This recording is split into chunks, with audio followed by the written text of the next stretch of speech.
මම යන්නේ pasta salad එකක් හදන්න. එහෙම නැත්නම් මැකරෝනි සලාඩ් එකක් හදන්න. මම මේක ඉතාලි ස්ටයිල් එකට හදන්නේ. අපි බලමු මේක කොහොමද හදන්නේ කියලා. අපි මේකට අවශ්‍ය කරන්නේ මොනවද කියලා. අපිට මේකට අවශ්‍යයි ඔලිව් ගෙඩි ග්‍රෑම් මම 50ක් අරන් තියෙනවා. මම අරන් තියෙන්නේ බ්ලැක් ඔලිව් එක. ඔකටට පුළුවන් කොළ පාට ඔලිව් එක උනත් ගන්න.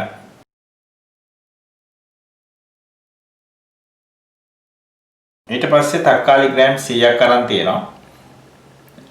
ඊට පස්සේ තොන්න ටින් එකක් අරන් තියෙනවා. මේක ග්‍රෑම් 80 තොන්න ටින් එකක්.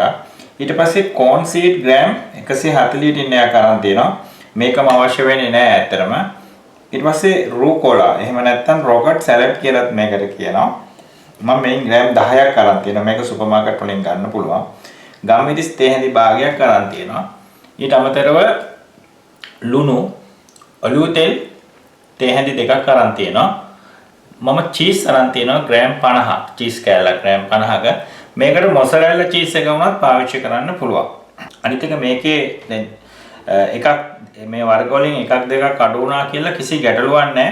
මේක හදන්න පුළුවන්. ඒ කියන්නේ මේ රූකෝලා ඉන්සලාද එක, ඒ කියන්නේ රොකට් සලාඩ් ඉන්සලාද එක නැති වුණා කියලා ප්‍රශ්නයක් හිටින්නේ නැහැ. එහෙම නැත්නම් ඔලිව් ගෙඩි නැති වුණා කියලා ප්‍රශ්නයක් හිටින්නෙත් නැහැ. මේ ඔක්කොම තිබ්බොත් රස හොඳයි. මේකේ වැදගත්ම දේ මේ තොන්නෝ. මේ තොන්නෝ නැතිනම් තොන්නු ටින් එකක් නැතිනම් මාළු පොඩි කියුබ්ස් පොඩි කෑලි කපලා කොටු කපලා පොඩක් භාගයට බෙද ගන්න. ගොඩක්ම මේ බෙද ගන්න නැතුව බෙදගෙන එකතු කරන්න පුළුවන්. එතකොට කෝන් සීඩ් නැත්නම් බඩේනුගු ඇට හොයාගන්න අමාරු නම් ඒක නැති වුණා කියලා ප්‍රශ්නයක් නැහැ. මම දැන් මේ මැකරෝනි එක තඹගෙන තියෙන්නේ. මම මේ මැකරෝනි එක තඹලා ඇල් වතුරෙන් හොදගෙන තියෙන්නේ. මම තඹද්දි මේකට වතුරට ලුණු එකතු කරලා තමයි තඹලා තියෙන්නේ. ඇල් වතුරෙන් හොදලා තිනවා නැත්නම් මේක එකට එක ඇලෙනවා. නමුත් අපි මැකරෝනි වෙනත් විදියකට සලාඩ් එක නැතුව වෙනත් විදියකට හදද්දී ඇල් වතුරෙන් හොදන්නේ නැහැ. මේක ක්‍රම දෙකක්. මම මේකට ඇල් වතුරෙන් හොදලා අරන් තියෙනවා. අපි මුලින්ම චීස් ටික පොඩියට කපා ගන්න ඕන. මේක හීනි පෙති වලට කපා ගමු අපි. මේ තියෙන්නේ මෙන්න මේ විදියට හීනියට මේ වගේ ඝනකමට අපි මේ චීස් ටික කපා ගමු.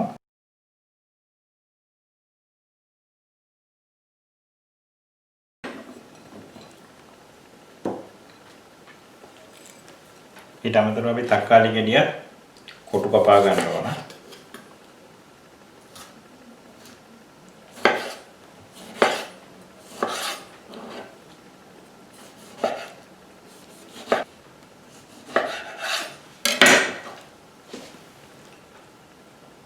මම තක්කාලි ටිකත් කපාගෙන ඉවරයි. ඔලිව් ටිකත් පොඩ්ඩක් දෙකට කපා ගමු. දෙකට හරි තුනට හරි අපිට කපා ගන්න පුළුවන් ඔලිව් ටිකත්.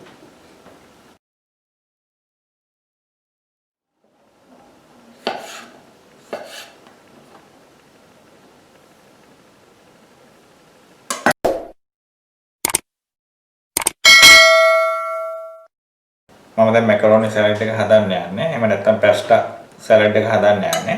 මම මුලින්ම පැස්ටා ටික එකතු කරනවා.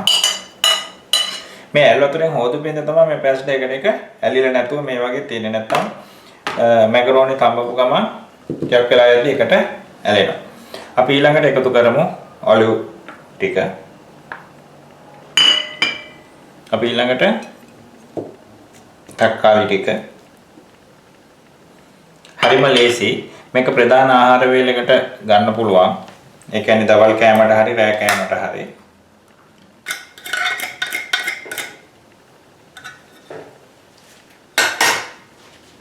තොන්න එකතු කරද්දී තොන්න ටික පොඩි කරගන්න. නිකම්ම පොඩි වෙනවා. ඊට පස්සේ මම එකතු කරනවා චීස් ටික. ඊට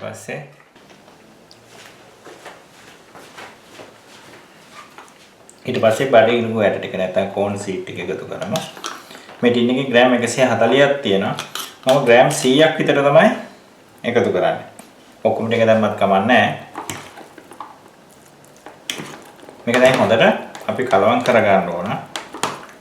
ලුණු එකතු කරද්දී ඔක්කොම කලවම් කරගෙන ඉවර වෙලා ලුණු රස බලලා තමයි අපි ලුණු එකතු කරගන්න ඕනේ. මොකද පැස්ටා තඹද්දී අපි ලුණු එකතු කරගෙන තියෙනවා. අනිත් එක අපි මේ පැස්ටා පැකට් එකක් ගත්තම ඒකේ තියෙන උපදෙස් කියවලා බලන්න ඕන. මොකද මේකේ තම්බන්න යන වෙලාව ඒකේ පැස්ටා පැකට් වල සඳහන් කරලා තියෙනවා.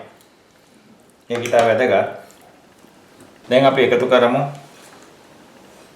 රූකෝලා ටික. ඊට පස්සේ ගම් මිරිස්. ඊට පස්සේ ඔලිව් ඔයිල් ටික. අපි අන්තිමේටම ලුණු ටිකක් දාමු. තමන්ගේ රසට ලුණු එකතු කරගන්න. ඔයගොල්ලෝත් හදලා බලන්න මේක හරි ඉක්මනට හදන්න පුළුවන්. ඉතාමත් පහසුයි. ඕනම ප්‍රධාන ආහාර වේලකට එකතු කරගන්න පුළුවන්.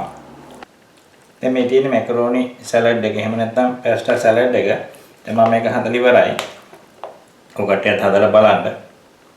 හදලා බලලා රස බලන්න.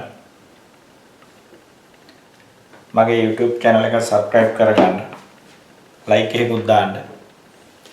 අපි එන අලුත් වීඩියෝ එකකින් හම්බෙමු.